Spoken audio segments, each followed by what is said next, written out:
Uh, okay. This episode was not necessarily bad. It was good. They translated the effect from the manga to the anime just fine.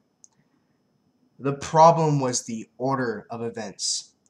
Now, for those of you who don't know, and I didn't want to bring this up last week for the people who watch the anime and don't read the manga, but now I understand why they screwed up the ending to the previous episode.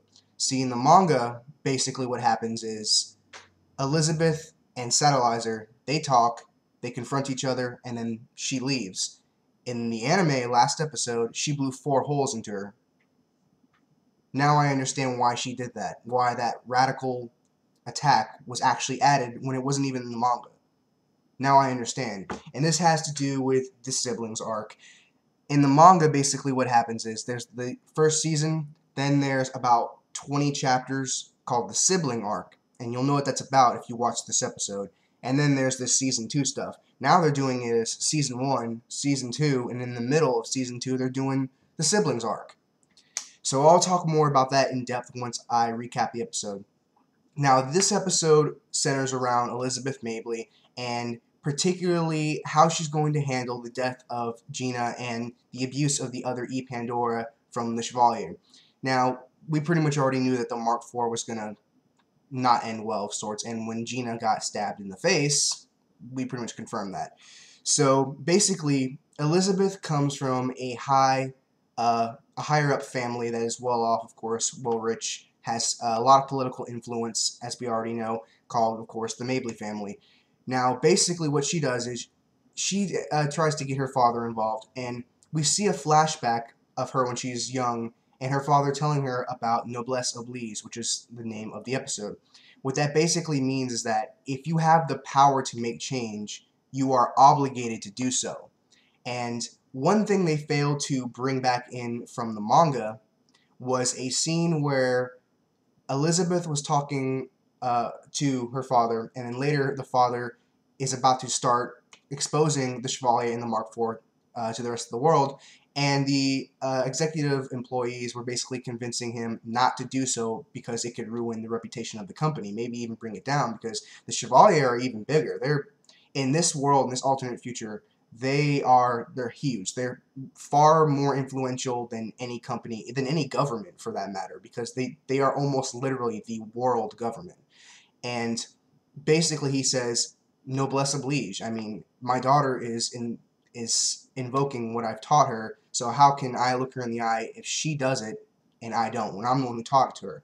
So he uses his moral authority basically and starts exposing the Chevalier. And the next day or so, they call Elizabeth up to the office or the headquarters. Yeah, and we guessed it, nothing good came of it. Basically, they say you're under arrest for treason, and they torture her for about 3 days. And basically, her limiter, I believe his name was Andre, and the people around her that knew her, like Rana and uh, Kazuya, they're wondering where she's been for the last 3 days with no explanation. We end up seeing that she is being tortured. She's has nothing but her panties and her bra, and she is strapped to a chair and she's being electrocuted. So yeah, that sucks. And she comes out of it borderline paralytic. She can still walk, but she can barely stand for long periods of time. Her irises are gone, which of course in anime what that means usually is that you're possessed, or in this case it means that she's got no mental flow. And basically she's drooling from the mouth. She can barely move. She was electrocuted for 3 days. So Andre's flipping out, understandably so, and Elizabeth is basically under 1 week's house arrest. Now, at the end of the episode, this is where it started to get me.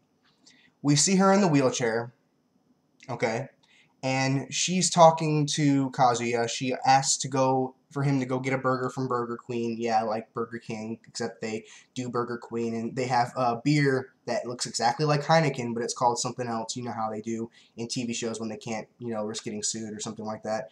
And she ends up seeing a newspaper that talks about the Mabley family, and the Mabley family is going bankrupt, something to do with embezzlement. We know they haven't done anything wrong, but this is, of course, as a result of going against the world government of sorts. So that sucks. Now, the ending of the episode, the thing I was ranting about at the very beginning, has to do with the siblings arc. Basically, now I know why she had 4 holes blown into her at the end of the previous episode when it didn't happen in the manga. This was an excuse for her to be, basically, this was an excuse for her to not be a part of the Pandora project and have her basically get some time off, some leave, allowing her to basically go on this vacation of sorts.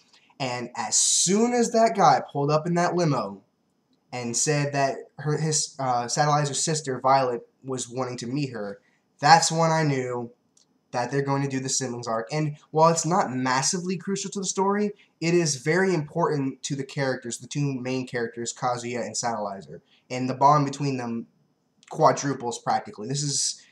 They get more character development in this one small arc than pretty much the entire series beforehand. So it's somewhat crucial. It's nothing mind-blowing. It's not like if you didn't see it, you're not going to be understanding something later, blah, blah, blah. But I'm at least glad they're going to add it at all, even if it's late. Better late than never, basically. Now, at the end of the episode, she's in her wheelchair. Of course, in the manga, she was standing up perfectly fine. And they go to the El Bridget's resort, hotel, whatever thing.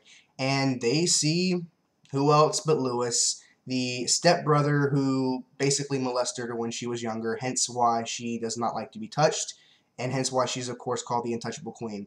Now, basically, for those of you who don't read the manga, I'm going to give you some details of what it's about without completely spoiling you. This small arc, it lasted about 10, 15 chapters, something like that, so it's probably going to last a few episodes, and it's going to deal with Lewis and Satelliser, of course, Violet and Lewis's Pandora, and a few other things. So that's all for my review. This was a decent chapter, actually, despite not a lot happening. We mostly just got plot exposition as far as the power of the Mabley family, and more importantly, the power of the Chevaliers, and what they're capable of. And, of course, we got the revelation that the siblings arc is, in fact, going to be important and used, period, in the anime. Like I said, better late than never. So next episode, I don't know if we're going to be continuing more with the Pandora arc, or if we're going to be doing more with the siblings arc. Maybe it'll be both back and forth, or something like that. Or maybe during this 1 week house arrest that Elizabeth is going through, we'll have the siblings arc, and then we'll go back to that. The way that they're going to order these events, I'm really interested in. But as far as them fixing it, messing it up, they did fine. I'm not happy about the order, but they can remedy it if they do it just right. So that's all for my review. Next week, of course, will be episode 6, and I hope you guys enjoyed watching this and, of course, the episode, and I will catch you guys next time.